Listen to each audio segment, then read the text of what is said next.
Welcome to our channel VU Informative Point. We're so glad you're here. My name is VU Informative Point, and I'll be your guide as we explore data recovery software. Has this ever happened to you?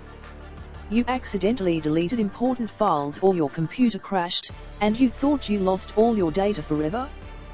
Well, fear not. There is a solution.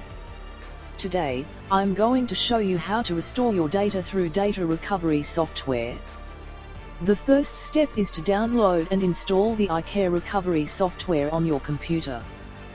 There are many options available online, but be sure to do your research and choose a reputable program.